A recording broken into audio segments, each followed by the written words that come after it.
Annie, you are really cute, aren't you? As the door opened, the voice became clear. And upon hearing that name from Jason's mouth, I froze. I wondered who it was, but once I heard the name, it was indeed my sister Annie's voice. Jason foolishly called out Annie's name over and over again. I was trembling, but then had a realization. I had to capture this moment on video as evidence. I made sure to record it on my cell phone and quietly left the scene.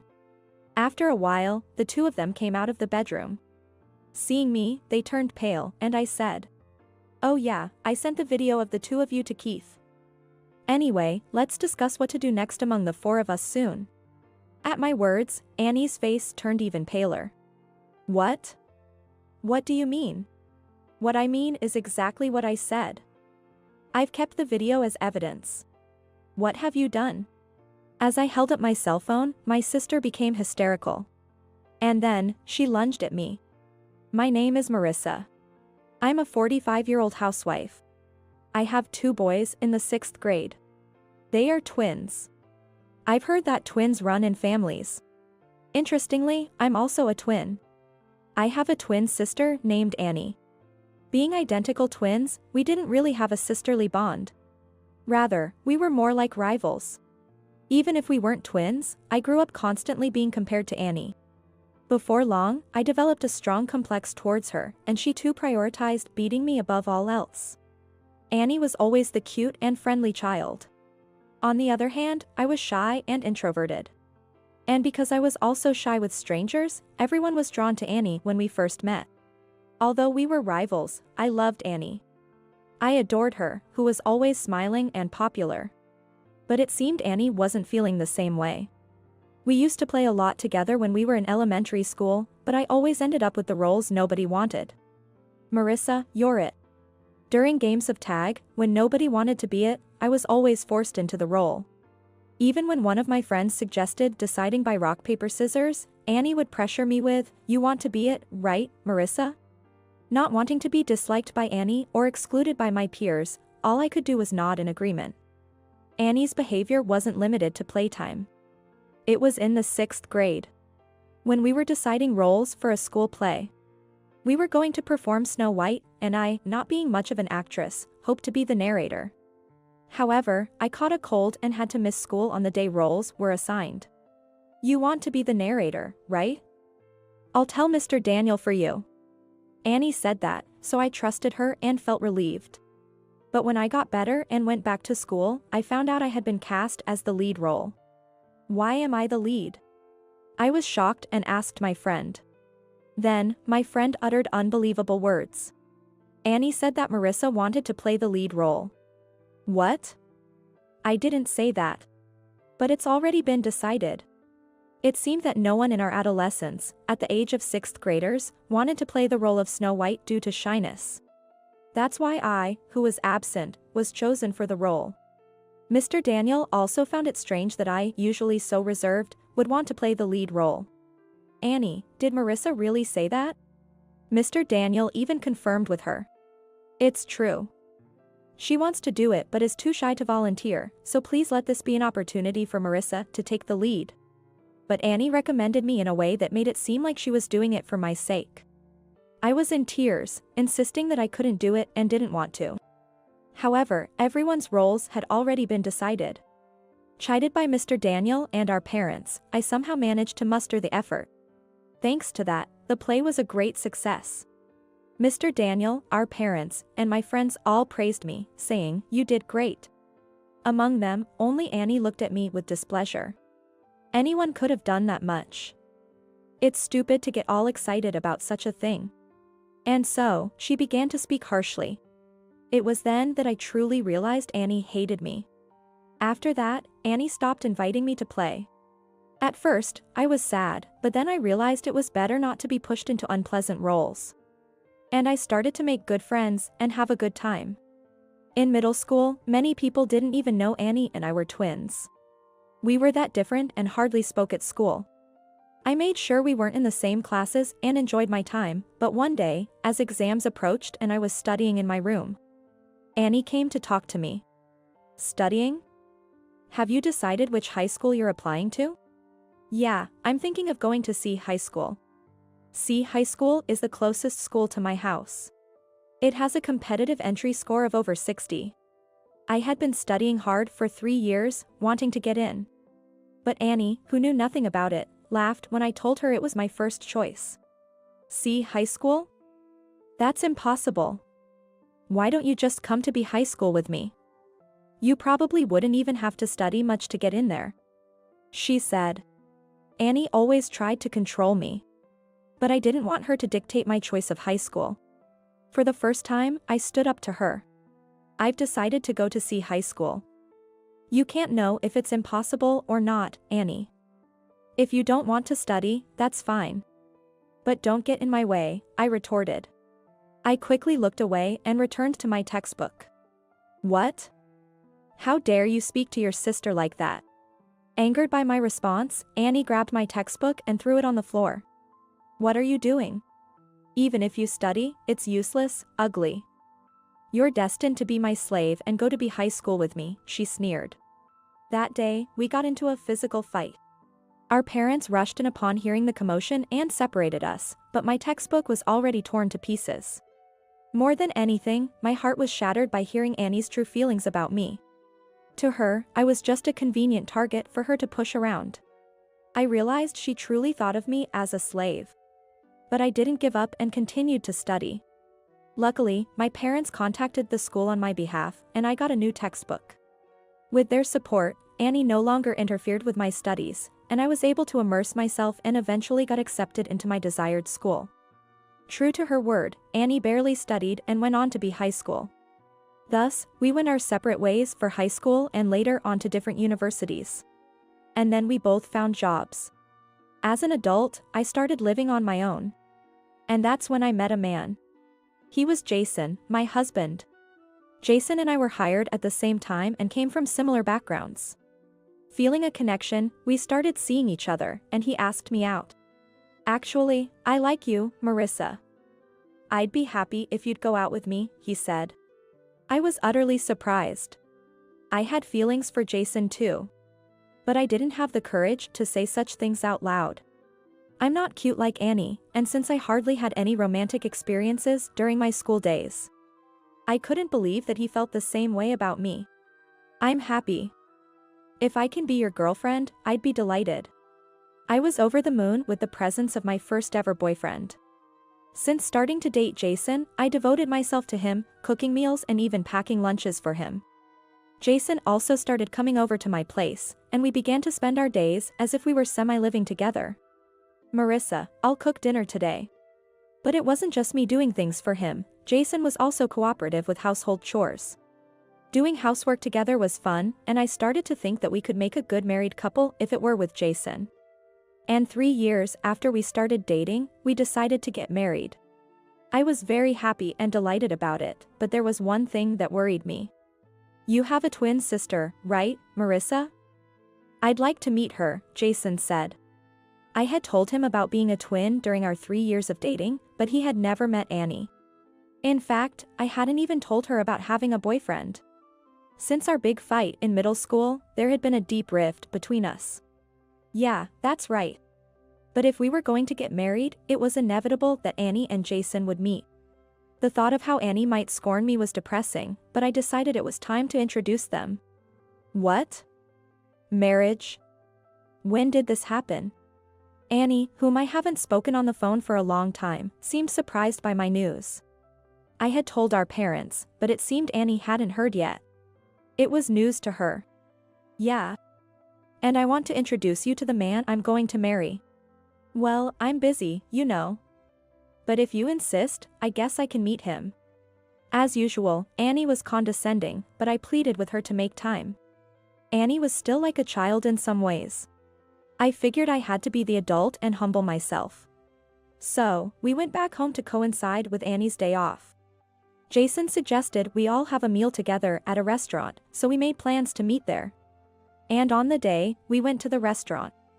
But even when it was time, Annie hadn't shown up. Annie's late. She said she'd be here on time. Sorry, Jason. It's totally fine. I'm sure she'll show up eventually, let's just wait a bit. Both my parents and I were considerate of Jason, and I felt sorry for him. And 15 minutes after the promised time, Annie showed up in a flashy dress. Sorry, did you wait? We did wait. And what's with that outfit? Well, I thought it was kind of like an introductory meeting, so I figured I should dress up. I was flabbergasted by her. And it wasn't just me. My parents could only give a wry smile. If she knew it was an introductory meeting, I wished she wouldn't be late without contacting us. Especially, the reason for being late was just to dress up. As an adult, I found it questionable. But since it was a special occasion, I swallowed my words.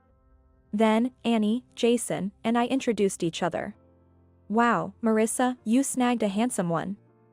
Working at the same place means he must be earning well. Annie kept making rude remarks to Jason, whom she was meeting for the first time. What do you usually do on your days off? With Marissa. Not that. Before you started dating Marissa. She bombarded Jason with questions as if it were a mixer. Despite my parents repeatedly trying to stop her, Annie wouldn't stop talking, saying, "It's fine. I'm just curious about who Marissa's husband-to-be is." Jason, ever the gentleman, assured me, "Don't worry about it," and continued to engage with Annie. The dinner was so exhausting that by the end, I was sighing with fatigue. But it didn't end there. Annie is an interesting person, quite the opposite of you, Marissa. I always think we're quite the unalike twins. When I responded with a wry smile, Jason said, "Maybe you should take a leaf out of Annie's book. She's always smiling, good at conversation. And cute." If I had met Annie first, I was taken aback. I had told him about my difficulties with Annie. This comment, knowing that, was more shocking than infuriating. "Then why don't you marry Annie? She did say she found you handsome." When I retorted, Jason quickly apologized, looking flustered. Sorry. It was just a joke. I'm glad I met you, Marissa, and I don't have any special feelings for Annie." "Then you shouldn't make jokes that put me down and praise Annie." "It was just a joke." Jason apologized. It was a shock, but I wasn't about to call off an engagement over it. Just when I thought it would be enough if he understood, Jason said, "But Annie is a good person. Being jealous of your sister is unseemly. We should all get along as a family. We're adults now, it's different from when we were kids." I had my reservations, but I knew that deep down, my parents wanted Annie and me to get along. However, I wanted Jason to be on my side. Why was he trying to push me closer to Annie? But, it's not like there would be many occasions for us to interact anyway. Arguing seemed too bothersome, so for the time being, I just nodded along to Jason's words. A few days later, I received a message from Annie. "Jason's too good for you, isn't he? Should I take him off your hands?" I was chilled by her message. "What are you talking about?" When I replied in disbelief, she immediately called me. "I mean exactly what I said. It's unbelievable that someone as dull as you would get married before me." Annie laughed and belittled me over the phone. "He's well educated and has a high income. Hand him over to me. We're twins, after all, we've always shared everything since we were kids. Don't be ridiculous." I yelled at Annie. I couldn't stand her treating Jason like an object, nor the absurd claim that we've always shared everything. I had always been the one stuck with the unpleasant things for Annie. That night, I told Jason about it and warned him to be wary of Annie. But Jason seemed amused and brushed off my concerns. "It's nice to be so well liked. Don't worry, Annie isn't serious. It's not a laughing matter. You never know what Annie might do." "You doubt my feelings?" I said it's fine, so it will be fine. Jason, who had been such a wonderful person, seemed to change after meeting Annie. He was determined to affirm everything about her, simply because she was my sister. Other than that, he was the same wonderful partner as before. But it was frustrating how he changed whenever Annie was involved. "Don't worry so much." But as Jason said, as long as he wasn't swayed, Annie couldn't do anything. Being disturbed by Annie's words meant I didn't fully trust Jason. So I was told. Indeed, that was probably true. I decided to trust Jason and ignore Annie's words. Annie continued to send me snide messages, but I didn't respond. Fortunately, Annie didn't do anything to us, and I hoped we would become a wonderful family, enjoying a happy marriage. Years passed. When I was over 40, my parents informed me that Annie had gotten married. By then, I had blocked her and we weren't in contact. Occasionally, we'd see each other at our parents' house, but every encounter with Annie resulted in verbal abuse. Approaching 40 and still unmarried, Annie began to take out her frustrations on me, and it seemed she was avoiding me too.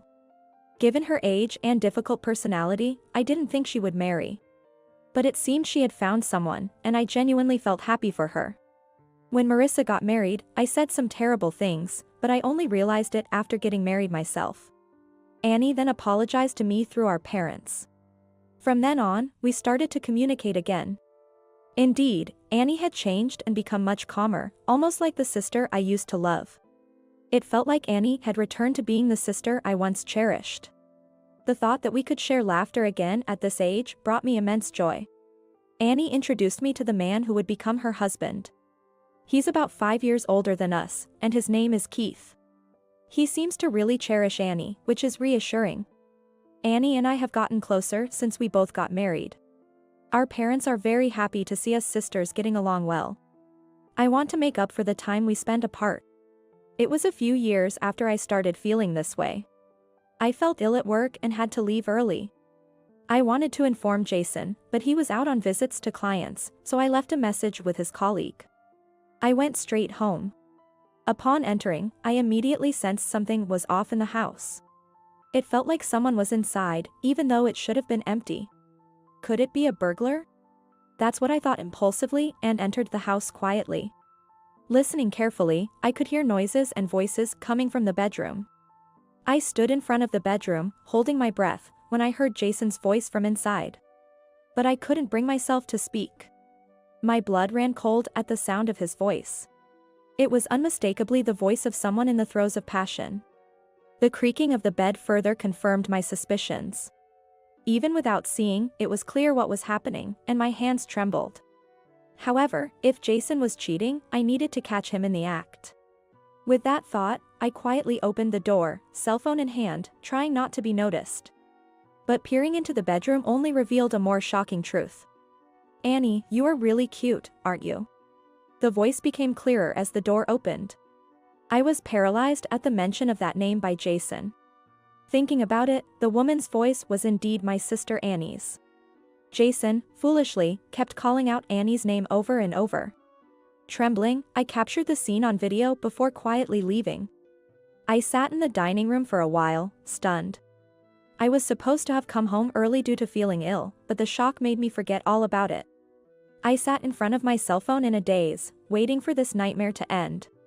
A few minutes later, the bedroom door opened. "All right, I'm heading back to work, make sure to lock up." "Okay. It'd be nice if we could live together soon." Hearing this, I hurriedly stood up.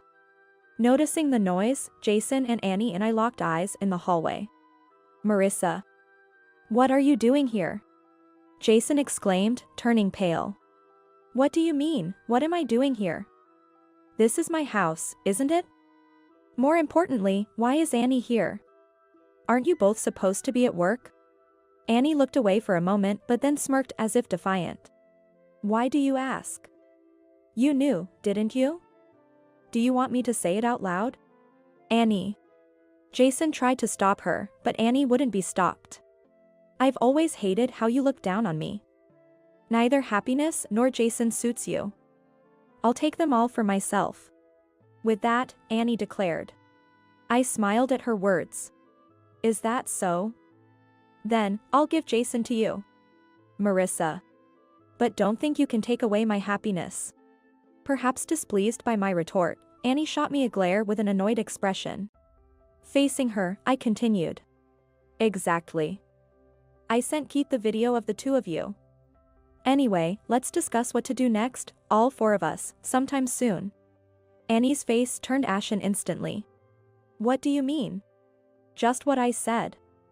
If you want Jason, Keith should know about this, right? What have you done?" Annie became hysterical, lunging at me.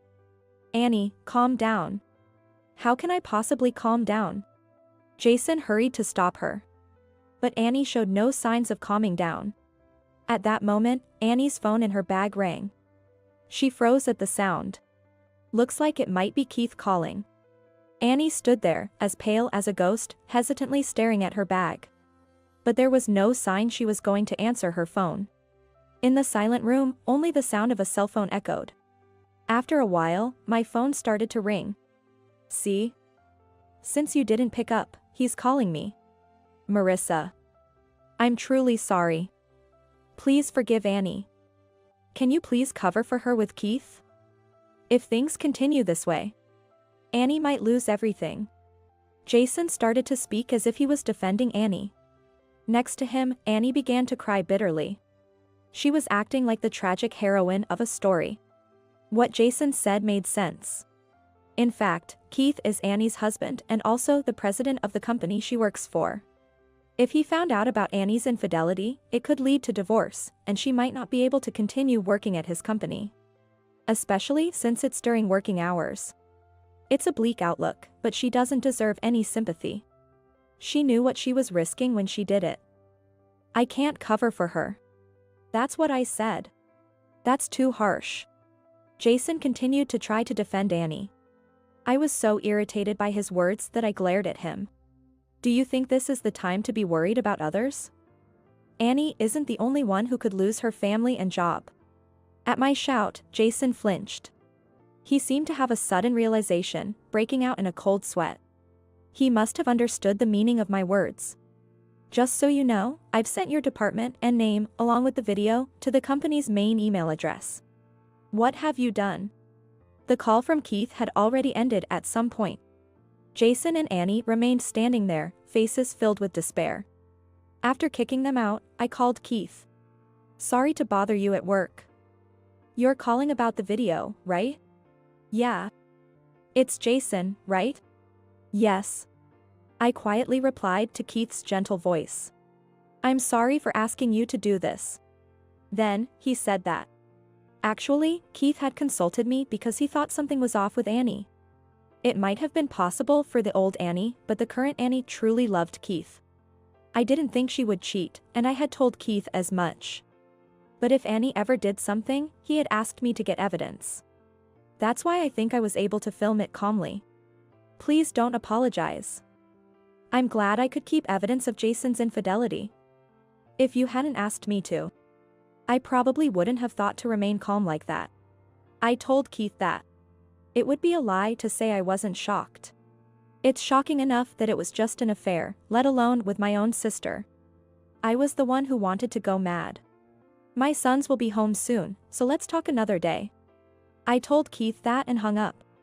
Tears flowed uncontrollably, but for my sons and my own future, I had to be strong. That day, I went through my usual routines as always. And when the boys had gone to bed, Jason finally came home. You're late. Were you with Annie? When I said that, Jason clearly showed his displeasure and retorted. It's your fault I was called into HR. They said my punishment will be decided later. What are you going to do about this? I couldn't help but laugh at Jason trying to play the victim when he was the one at fault. Crying over someone like him was a waste of time. There's nothing I can do about it. Do as you please. You realize what you're saying? If we get divorced, I'll take custody of the boys. Are you still going to go through with it? I was appalled by Jason's statement, which sounded like he was using our sons as leverage. What are you talking about? You think you'll get custody after likely losing your job? Divorce is a done deal. Stop talking nonsense and keep your foolishness to your actions only. Jason was speechless, as he should be. Naturally. Returning home during work hours for an affair, such a scumbag would undoubtedly be fired. Does he still not understand the foolishness of his actions? If so, that's incredibly stupid. I'll leave tomorrow. Wait. We could still make amends. Can't you forgive just one affair? Now, trying a more submissive approach, Jason began to apologize. Just once. I repeated his words. According to Keith, Annie had been acting strange for several months. Keith is mostly out on sales visits, so Jason might have been returning home during the day. Just once.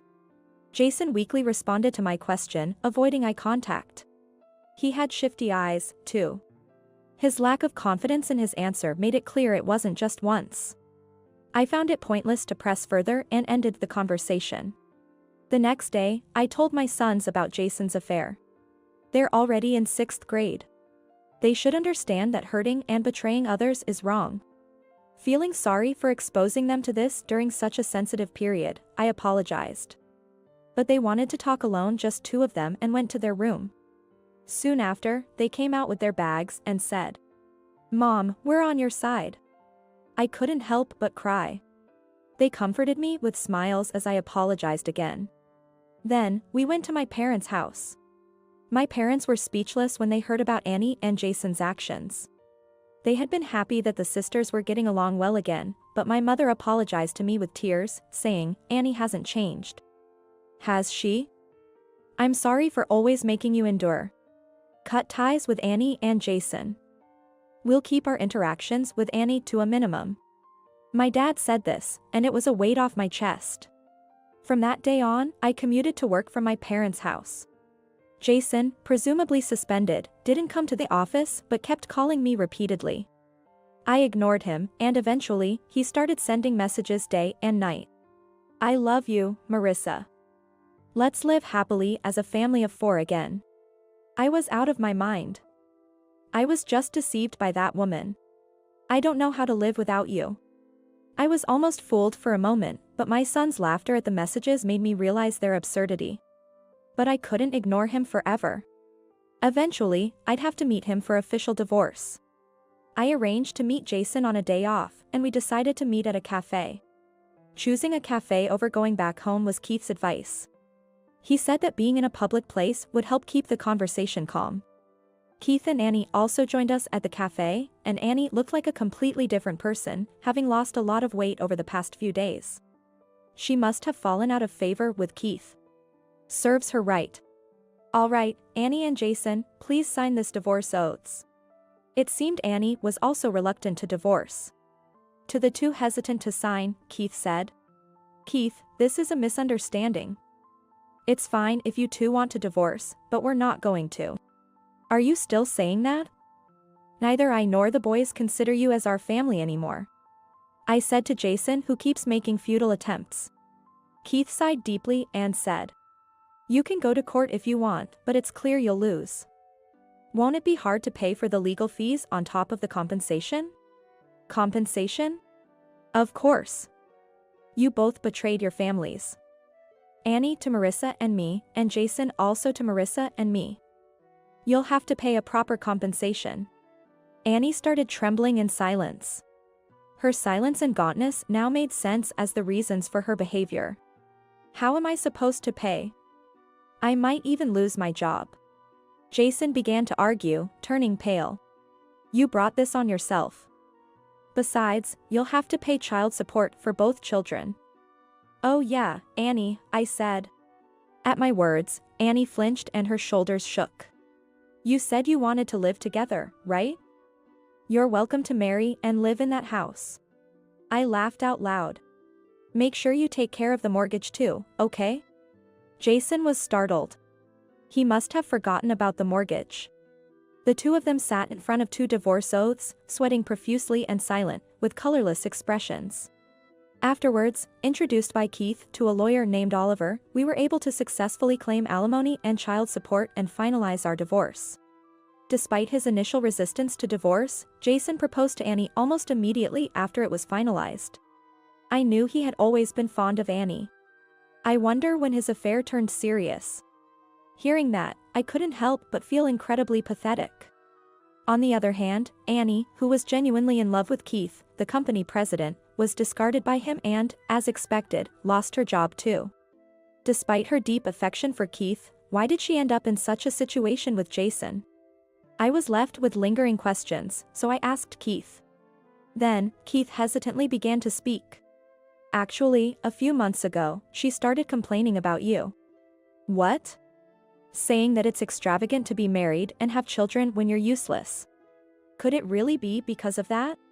Though it seemed unlikely, considering Annie's personality, it wasn't impossible. But the thought that she would go to such lengths just to set me up sent shivers down my spine. I talked to you because I thought something was off and I was worried you might be in danger.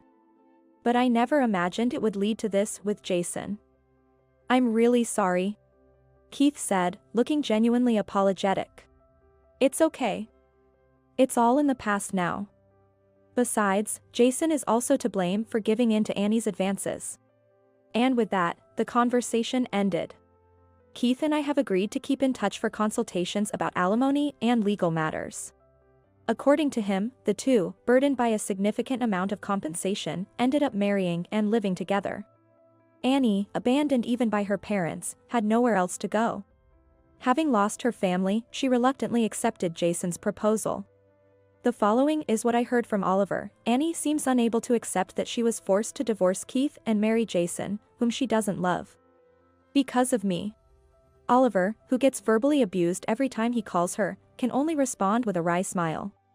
Though I feel sorry for Oliver, he has been a great support to me, possibly due to Keith's influence, and I'm truly grateful.